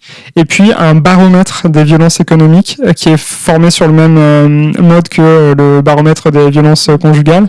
Donc alors avec une échelle qui va du vert au rouge, avec d'abord profiter votre relation est saine quand vous, donc quand vous répartissez équitablement le paiement des impôts, quand vous prenez les décisions financières à deux, etc., etc. Vigilance, dites stop avec un certain nombre de situations, et puis protégez-vous, demandez de l'aide quand un certain nombre de situations qui sont les plus graves dont je parlais précédemment. En sachant que, parce que moi, cet outil, j'avais pas l'outil des violences économiques, mais le violentomètre, enfin l'outil des violences, je l'ai vu pendant que j'étais dans ce couple, et je le trouvais pas du tout, ça me parlait pas du tout, aucun des critères me parlait, parce que vu qu'il y avait tous ces jeux de manipulation, en fait, c'était pas du tout aussi visible que ce qui était présenté dans cet outil. Donc je pense que c'est très bien d'avoir ces outils en place, mais ça veut pas dire que si vous vous y retrouvez pas dedans, parce que les choses sont plus pernicieuses, qu'il y a pas de problème, quoi. Parce que et d'ailleurs, je trouve que ça dit quelque chose de moi que j'allais voir c'est peut-être parce que j'ai découvert cet outil, mais que je suis plusieurs fois allée revoir cet outil, intuitivement, ça dit quelque chose de comment je me situe et des risques que je vois de manière très inconsciente, mais à ce couple que j'ai vécu, quoi. Mais du coup, là, après coup, t'arrives à quand tu re-regardes ce violentomètre, pas forcément le violentomètre sur la violence économique, mais est-ce que tu t'arrives à te positionner de où t'étais, ou ça reste toujours flou? En fait, je trouve qu'il est pas le plus adapté à cette situation, parce que il y avait pas de choses aussi clichés que, il y avait pas de violence verbale, il y avait pas de violence sexuelle, il y avait pas de, tout était dans le mensonge et la manipulation, mais qui était assez, en tout cas, tout était indirect. C'est que toutes les violences étaient indirectes. C'était, vu qu'il me ment et que je comprends pas une situation et que je perds de l'argent, que je dois faire un choix que j'ai pas envie de faire, du coup, ça me rend vulnérable, ou ça crée une violence sur moi, mais c'était jamais un agissement direct. Il y avait toujours une étape de plus qui est pas présentée, je trouve, en tout cas, qui était pas claire pour moi dans cet outil, qui est plus direct en mode il fait ça, j'ai ça comme conséquence, quoi. Voilà. Mais par ailleurs, c'est très intéressant d'avoir ces outils, et je pense qu'ils aident beaucoup pour pouvoir mettre des faits sur des situations, être un peu factuel par rapport à une situation qu'on vit, quoi. Après, on peut parler des solutions, donc il y en a plein de niveaux, on va peut-être les aborder au niveau de l'éducation, de la formation, de l'évolution culturelle globalement de la société sur les rôles genrés, sur la répartition du travail domestique, parce que ça compte aussi, sur des réformes, notamment sur des réformes de l'impôt, de l'allocation, la manière dont elles sont délivrées, et puis sur une meilleure valorisation aussi des métiers féminins, pour en finir avec les écarts de revenus. Et je rappelle le numéro 3919 qui permet d'avoir une écoute sur ces situations, ou sur des situations que vous pourriez identifier parmi vos amis, vos proches, qui auraient besoin d'aide, que vous n'êtes peut-être pas en capacité d'apporter vous-même sans conseil. Non, ça c'est important, ces numéros d'écoute, et sentez-vous légitime. Je pense qu'avec ces numéros, comme aller voir un psy et tout, et c'est ce que j'ai pu ressentir, c'est difficile de se dire non mais moi, je pense qu'on peut vite se dire non mais moi c'est pas si grave, ou je vais pas prendre du temps d'écoute pour raconter ma situation. Mais franchement, si vous avez un doute, de toute manière, s'il y a un doute, c'est qu'il y a quelque chose à creuser derrière. Ça peut être de plein d'ordres, mais je pense qu'à partir du moment où il y a un doute, c'est que vous êtes légitime pour appeler un numéro d'aide, que ce soit celui-ci ou un autre. Voilà, le message de Santé publique France passe. Si, du coup, en termes de prévention, est-ce qu'il y aurait des pistes pour les personnes extérieures? Ah oui, je me dis, sur les violences économiques, ça reste, c'est pas intime, mais je veux dire, c'est des trucs qui se discutent à deux en couple. Comment on fait pour le voir? Est-ce que Ouais, c'est vrai que pour le coup, moi, je peux parler de façon extérieure en étant ton ami, et vu de l'extérieur la situation, en fait, c'était difficile de. Bon, après, il y a vraiment le truc que moi j'avais vraiment du mal à porter un jugement sur ta relation, parce que je trouvais que c'était pas ma place, et voilà. Mais je pense que plusieurs fois, quand il y avait des problèmes financiers, j'étais là, je peux te prêter de l'argent si t'as besoin ou quoi. Mais en fait, t'es assez démuni en tant que personne extérieure parce que tu te dis, la personne, il faut qu'elle prenne la décision elle-même de mettre fin à cette situation. Et du coup, la seule chose que tu peux faire, c'est juste, comme dans une relation d'emprise assez classique, être présente pour cette personne et attendre que et juste lui répéter de façon constante, je suis là, n'hésite pas à me parler sans jugement, parce que sinon évidemment la personne elle te parlera plus et le changement ne peut pas advenir. Mais du coup c'est vrai que c'est une situation qui est malheureusement pour les violences économiques, je pense, comme pour les violences psychologiques, c'est difficile pour l'entourage de se montrer présent et d'arriver à apporter une aide concrète parce que on est bloqué par la manipulation, enfin la barrière de la manipulation qui empêche à la personne de saisir une aide en fait. On trouvera une ressource peut-être vulgarisée qu'on vous mettra parce qu'en plus c'est tout un pan de la manipulation, c'est de d'éloigner la personne de ses amis et de ses proches. Donc en plus ça c'est une problématique quand on est là en soutien, c'est que si on est trop, que ça peut jouer le jeu du manipulateur ou de la manipulatrice de dire voilà ses amis ils veulent pas ton bien ou quoi. Enfin pareil, moi dans ma situation c'était beaucoup plus insidieux que ça, mais il y a des ressources qui expliquent comment on peut être là pour l'autre. Appeler ce numéro, ça marche. En fait, ces numéros d'aide, ils sont pour les personnes concernées et pour les proches. C'est pareil avec le numéro sur la santé mentale, risque de suicide.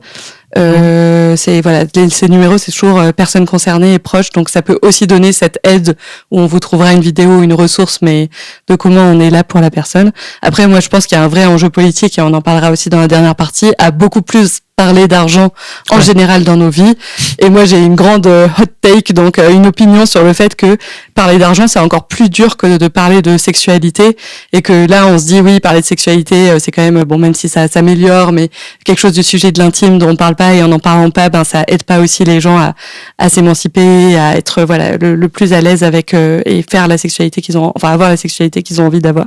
Mais avec l'argent, c'est pareil. C'est tellement un non-sujet et c'est tellement tabou, et je pense que c'est encore plus tabou pour moi, et qu'en fait commencer à le mettre dans toutes les discussions, pour moi c'est une solution de fond, même si ça aide pas sur une solution ponctuelle, de une situation quoi.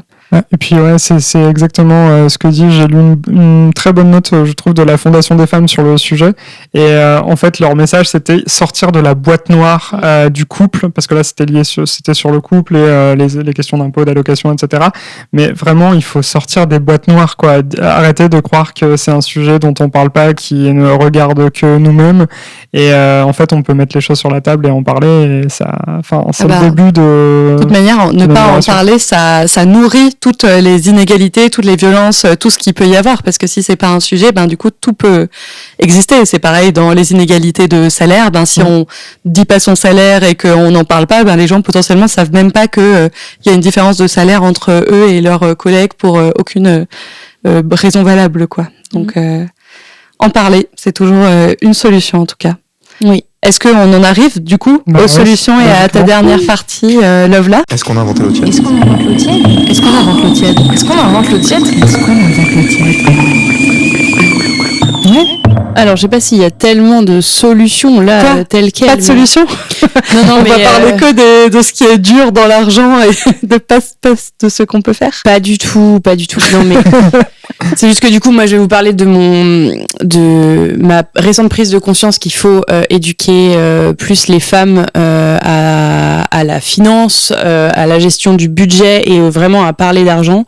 Moi, du coup, dans mon couple, en fait, donc, je vous disais, on n'a pas les mêmes ressources financières héritées de nos parents, ni même la même éducation financière, dans la mesure où moi, du coup, j'ai grandi dans une famille très privilégiée et en plus de ça, assez on peut dire irresponsable, mais c'est évidemment pas un jugement que je porte envers mes parents, mais plus eux, en fait, ils ont manqué toute leur vie, ils ont grandi dans des familles où il y avait pas d'argent, et du coup, quand ils en ont eu, et ils en ont pas mal, c'était en mode l'argent, c'est un fluide, il faut se faire kiffer. Il faut kiffer, on n'est pas là pour, en fait, tu dépenses dans nos tombes. Exactement. Tu dépenseras pas ton argent quand tu mangeras les pissenlits par la racine, donc let's go. Ah ouais, il y a des expressions. Des expressions. Et du coup, en fait, moi, mes parents, ils sont devenus propriétaires quand j'avais 23 ans. Enfin, je sais plus quand exactement, mais voilà. Donc, toute mon enfance, on payait un loyer et tout, alors qu'en vrai, on partait en vacances, on avait des grosses bagnoles. Enfin, voilà, c'est vraiment tous ces trucs où on était des kiffeurs, quoi. Et par contre, mon copain, lui, il a grandi dans une famille où il n'y avait pas beaucoup d'argent, où quand je lui dis alors les vacances, comment c'était quand t'étais enfant, il se souvient d'être parti en vacances une fois avec ses parents, sinon il allait chez ses grands-parents et c'est tout. Enfin, et du coup beaucoup plus de restrictions, beaucoup moins d'argent. Il a dû travailler l'été pour financer ses études. Moi je travaillais l'été, mais parce que mes parents voulaient m'inculquer des valeurs morales. Donc voilà, c'est quand même pas du tout les mêmes situations. Et donc on arrive avec tout ça dans notre couple, ce qui fait qu'on a une façon de gérer l'argent qui est différente de base. En plus, au début on était étudiants, moi j'étais aidée, pas lui. Enfin, en fait, toutes ces choses-là ont fait que du coup notre relation, notre façon de gérer le budget, elle s'est construite ensemble, avec une façon qu'on a construit ensemble de la gérer pour que ce soit équitable et pour que on soit en accord l'un avec l'autre. Et en fait, au final, il n'y a pas très longtemps que on a une gestion budgétaire où on sait en gros ce que l'autre a et comment et où on va, quoi. Parce que je me souviens d'une scène, en plus c'était là, Lélina, où en fait il a découvert que j'avais pas beaucoup d'économies, et parce qu'il s'imaginait que venant d'une famille où que t'étais plus riche que que t'étais toi-même plus riche que tu l'étais, que j'étais moi-même plus riche que ce que je suis, mais parce que c'est vrai que quand on est quand on vient d'une famille aisée, parce que on renvoie l'image vraiment d'une famille aisée, et je pense que c'est ce qu'on est. Tu t'imagines qu'il y a un capital financier qui va avec, quoi. Moi, mes amis qui sont t'as une assurance vie cachée, c'est ça, que tu as d'ailleurs, mais avec 0 €. Je sais pas, j'ai pas d'argent sur mon assurance vie, mais je l'ai ouvert moi-même. Je veux dire, mes parents m'ont pas ouvert de produits d'épargne. Enfin, je veux dire, moi, je suis arrivée au monde, j'avais pas de produits d'épargne, quoi. Enfin, voilà. Alors que mes amis qui sont, certaines de mes amies renvoient un peu la même image de famille aisée, mais je sais pas, elles doivent avoir 80 000 balles sur une assurance vie que je n'ai absolument pas, quoi. Et je pense que potentiellement mon copain s'était fait une image que c'était ça ma réalité, ce qui est pas du tout le cas. Mais ça a duré pendant des années, hein, cette discussion. On l'a eu c'était genre il y a 3 ou 4 ans, quoi. Ouais. Donc voilà. Et en fait, ce qui est intéressant, c'est que du coup il y a pas longtemps, j'ai commencé à me dire, ok, en fait, on voudrait probablement acheter une maison. Quelle est ma gestion, en fait? C'est quoi ma gestion de l'argent? En fait, je regardais pas mes comptes. Enfin voilà, j'ai de l'argent qui rentre. T'es une kiffeuse. Je suis une kiffeuse. YOLO. Non mais. Et en fait, nous on fait le 50-50. On a toujours fait le 50-50, même quand on était étudiant, et du coup, comme je le disais, c'était moi qui payais plus quand on voulait faire des trucs, même si en vrai, il est toujours été en mode non, mais je vais payer, il a payé beaucoup de choses, voilà. Maintenant qu'on gagne à peu près la même chose, on fait toujours 50-50, il y a toujours des moments ou des façons de dépenser différentes. Genre, moi, je vais dépenser plein de petits trucs quotidiens, et lui il va m'acheter des choses de façon indécente, genre c'est sa façon. Il faut dire que les anniversaires c'est devenu out of control. Non, c'est clair, c'est hors de à chaque fois c'est une liste, il faut genre des vocaux pendant 20 minutes pour m'expliquer tous les cadeaux reçus. Ouais, non, c'est du délire. Et le truc c'est que en plus c'est des choses où en fait il paye pour mes loisirs, il paye pour des tas de trucs, et je suis là en mode il faut que ça s'arrête. Enfin voilà, mais par contre dans le quotidien il y a moins de, je sais pas, moi je suis là, je passe à côté de mon magasin préféré pour acheter des falafels, et je suis là en mode puisque je suis là, je vais prendre des falafels, et puis puis du tahini, et puis de la coriandre, tu vois, et plus ce truc de vie commune, alors que lui son investissement financier c'est dans le don, donc c'est pas la même c'est pas le même résultat à la fin, quoi.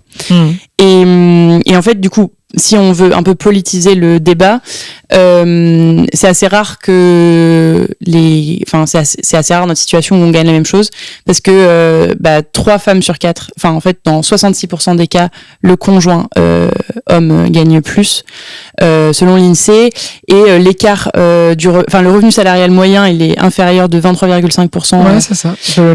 Voilà, tu l'as dit en début, donc je me suis dit voilà, on a le même chiffre, et en fait c'est pas tant que les femmes sont tellement moins bien payées, c'est qu'en fait elles travaillent moins en quantité de travail, parce qu'il y a plus de contrats précaires, et aussi parce qu'elles sont plus à temps partiel. Et pourquoi en fait elles sont à temps partiel? Parce qu'elles s'occupent des tâches domestiques, donc les enfants, les corvées, tout ça.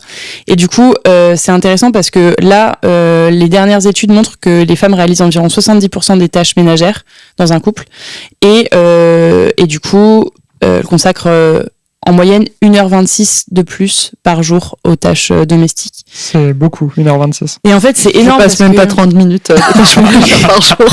Et alors là, vraiment, attention, parce que des fois, mon amoureux, il écoute le podcast, et des fois, il comprend mal ce que je fais. Par exemple, de cette semaine. Des répercussions de ce podcast dans le couple. C'est ça. Attention, par exemple, j'ai ramené un livre qui s'appelle La charge émotionnelle, parce que je voulais l'étudier, je voulais le lire pour, je me renseignais, quoi, et il était en mode, tu trouves que je prends je prends pas assez les choses en main, tu trouves que émotionnellement tu prends trop les choses en charge, il faut que je fasse plus de choses, et j'étais en mode, allô, je me renseigne en fait. Genre, tout n'est pas une accusation. Et dans mon couple, donc si tu m'écoutes, oui, c'est toi qui fais le plus de choses, rassure-toi, t'inquiète pas. Voilà. Donc c'est évidemment pas une attaque envers mon amoureux, parce qu'il fait beaucoup plus de choses que moi à la maison. Mais du coup, c'est pas parce que ma situation est pas comme ça qu'il faut pas dire pour le global qui n'est pas comme ma situation.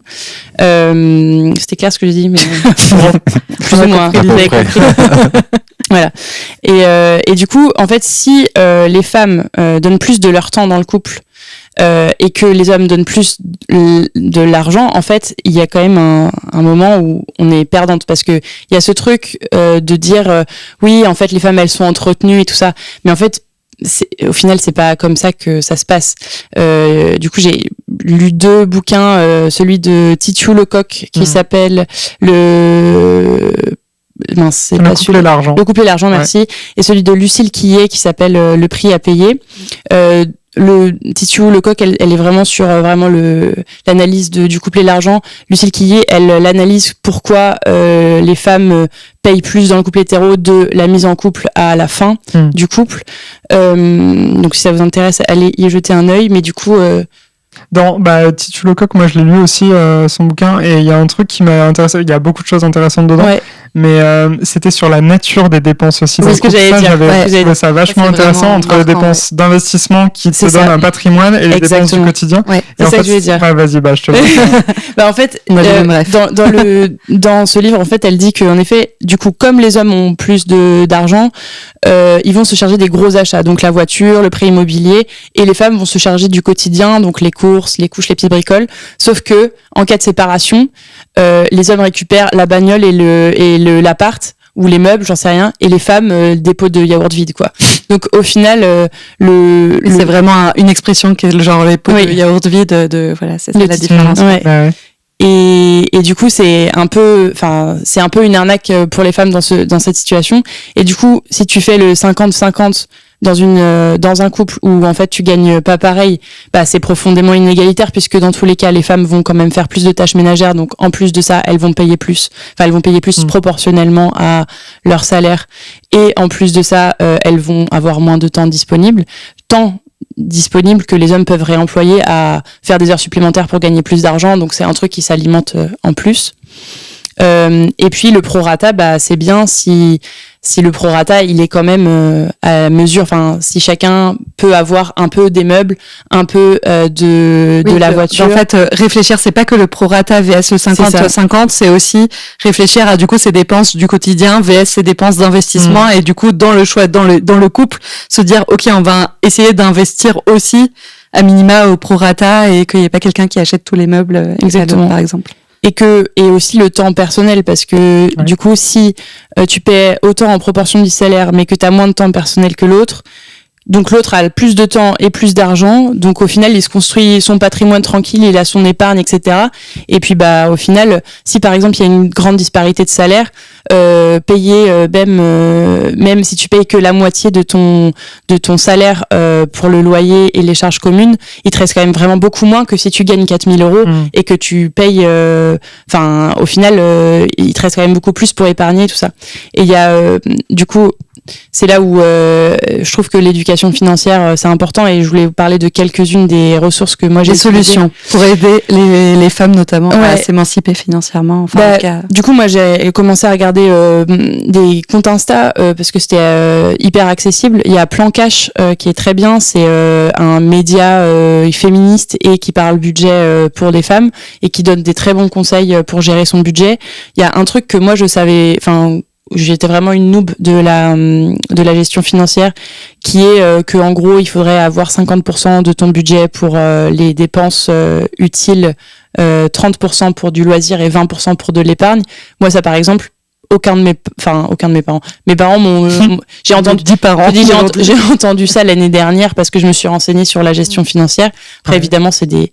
Tes parents c'est des kiffeurs aussi. C'est pareil, c'est pareil. C'est genre mes parents c'est 20% dépenses utiles, 80% kiff quoi. Donc. Mais du coup oui, c'est que c'est une vraie question dans l'émancipation financière d'avoir une éducation à l'argent, et que les femmes ont tendance à avoir moins une éducation à l'argent. C'est ça. Alors les hommes ont la mauvaise éducation. Oui, les deux. Mais et il y a aussi ce que je trouve très chouette, c'est Parlons de budget. C'est une coach financière qui est auteure du livre Savoir gérer son budget. Et en fait, moi j'ai commencé à regarder ce compte l'année dernière, et en fait, elle analyse les budgets des gens, et elle dit je pense que vu ton budget, tu devrais faire ci, faire ça, machin. Et du coup, ça permet aussi de se projeter sur des réalités qui sont parfois vachement plus dramatiques que la tienne, mais qui du coup te disent mais en fait si elle y arrive, moi je peux y arriver, voilà. Et il y a un autre truc du coup dans le livre de Titiou Lecoq que je trouvais intéressant, c'est que elle proposait un truc qui est assez radical, mais c'était où en gros on met toutes les. Donc là, il faut vraiment être dans un truc de couple où t'as envie de tout mettre en commun. Mais en gros, tu prends les 2 salaires, tu mets tout en commun. Tu mets tout en commun, tu payes ce qu'il faut payer pour le couple, et ensuite tu reprends tout ce qui reste, tu le coupes en 2 et tu le redivises. Et du coup, ça, c'est un truc qui permettrait aux femmes, notamment qui gagnent moins, de se constituer aussi un matrimoine, parce que on dit le mot matrimoine, mais du coup parce que en fait c'est ça aussi le fond du problème, c'est que en cas de séparation, quand par exemple les femmes elles partent avec les enfants, dans 75% des cas, elles vont perdre jusqu'à 22% de leur niveau de vie, et sans potentiellement avoir épargné, quoi. C'est ça. Et en plus sans forcément toucher la pension financière que 50% ne payent pas toujours. Voilà. Du coup, il y a un gros enjeu. Alors après, évidemment, on pourrait se dire oui, mais c'est pas juste parce que l'homme machin, il a fait des études, elle non, nani nana. Après, il faut voir comment on considère. Est-ce qu'on considère le mérite de gagner tellement d'argent, de plus avoir des disparités salariales? Est-ce que la vie de couple, c'est une vie collective où du coup chacun met sa ressource à sa mesure, et du coup on accepte que peut-être toi tu mets plus de temps, moi je mets plus d'argent, mais du coup l'argent il est réparti et le temps il est réparti. Je veux dire, la façon dont on utilise le temps pour la communauté, par exemple en faisant des tâches ménagères, c'est exactement la même chose que l'argent. Il devrait être réparti, vu qu'il sert pour le couple, l'argent devrait aussi servir pour le couple. C'est des réflexions à avoir bien sûr avec son couple, et voir comment ça résonne et qu'est-ce qui semble juste pour chacun. Mais en tout cas, c'est sûr qu'on peut pas rester sur on fait 50-50, ou même un prorata, mais où toi tu payes les yaourts et moi je paye la voiture, quoi. Et on parle de couple parce que c'est plus engageant, et puis voilà, c'est la majorité des cas, mais dans une coloc ou dans une vie en communauté, les mêmes questions se posent. Carrément. Et moi, s'élargir, c'est possible. Et on en parlait dans le dernier épisode sur l'engagement et l'engagement en amitié, où du coup il y avait toutes ces réflexions de possible, de se dire on met en commun, on a plus tendance à avoir un compte commun en couple, mais on pourrait aussi créer un patrimoine commun avec des amis et tout. Après, il y a d'autres possibilités aussi.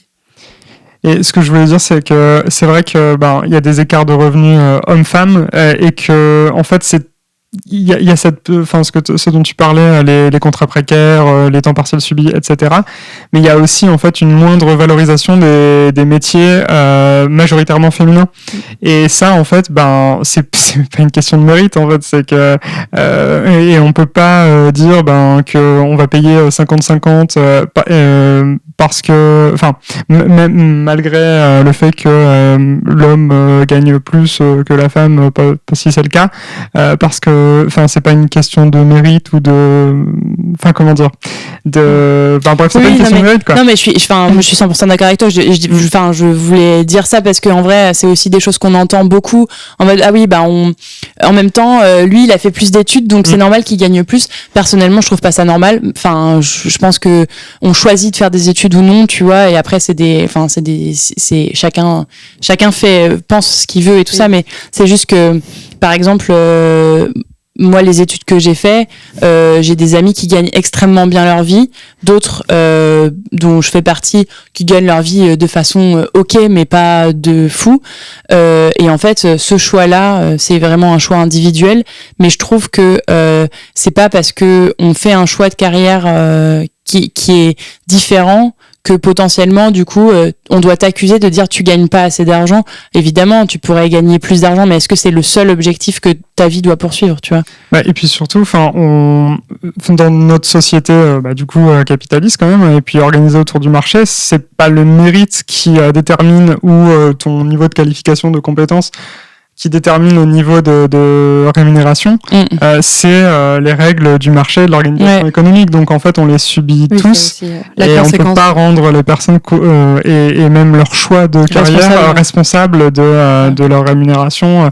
Et donc dans un couple, et en plus, il y a une notion. Alors on parlait tout à l'heure de mariage et de mise en commun et de solidarité dans le mariage, mais en fait, à partir du moment où on habite ensemble, il y a une notion de solidarité conjugale, quoi, qui joue. Et donc voilà, il y a même sans aller jusqu'à mettre en commun, parce que moi aussi, mon avis personnel, c'est que je pense que c'est important d'avoir chacun de l'argent à soi pour ses projets et en autonomie. Mais il y a une notion quand même de solidarité à organiser et à penser ensemble. Je pense qu'on va tout doucement s'orienter vers une conclusion. Est-ce que tu avais encore des choses à dire, Lovla ? Oui, non, juste vous donner encore juste le fait qu'il y a un média qui s'appelle Vive Média qui fait l'analyse sur les finances et qui a tout un tas de ressources que vous pouvez aller consulter pour vous renseigner. Et le podcast Rends l'argent de Titu Lecoq, où elle décortique les questions qui fâchent sur l'argent et les histoires d'amour. Donc, en tout cas, éduquez-vous sur la question financière pour on mettra toutes les ressources en barre d'infos, ne pas être dépendant. Oui, et puis que par ailleurs, même au-delà d'enjeux féministes, en fait, on l'a vu à travers de ces discussions, l'argent, je crois que c'est quelque chose, je sais pas, c'est comme la bouffe. Je crois qu'il y a peu de gens qui ont un rapport complètement apaisé avec, et vu qu'on parle pas beaucoup d'argent en plus et que c'est un sujet tabou, on a tous des enjeux avec l'argent, et de croire que ça s'infiltre pas dans nos relations de couple, ou en tout cas dans nos relations de communauté de biens à un endroit ou à un autre, ce qui est le cas quand on habite par exemple ensemble, c'est ne pas voir tout un pan du problème ou des enjeux autour, quoi. Donc c'est vrai que c'est intéressant de se poser des questions et de pas partir du principe que c'est simple ou acquis, parce que ça l'est pas. Voilà. Donc là, je pense qu'on a parlé de pas mal d'enjeux qui sous-tendent, avec pas mal d'enjeux un peu difficiles. Voilà. On vous laisse avec tout ça. Ouais, on vous laisse avec tout ça. Voilà, n'hésitez pas à en parler avec vos proches, à avoir cette discussion, à leur faire écouter le podcast. Ça peut être une base de discussion. À partager cet épisode. Voilà, j'en arrive là dans le mode conclusion, avec des personnes avec qui vous voudriez parler d'argent plus, par exemple. Faire passer des messages. Même si un livre posé dans une cuisine n'est pas toujours un message passé à son amoureux. Non, pas toujours. Merci beaucoup pour cet épisode qui a été dynamique, évolutif, qui a commencé avec Aurore, qui a fini avec Nicolas. Voilà.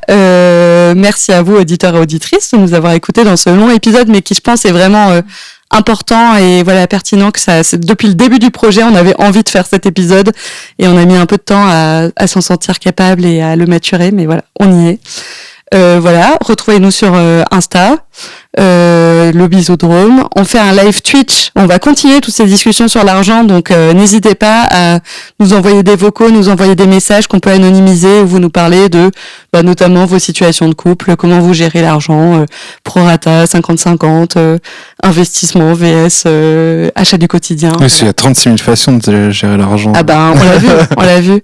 Donc n'hésitez pas à nous donner aussi des témoignages qu'on pourrait lire, écouter pendant ce live ou à venir en parler en live avec nous sur Twitch.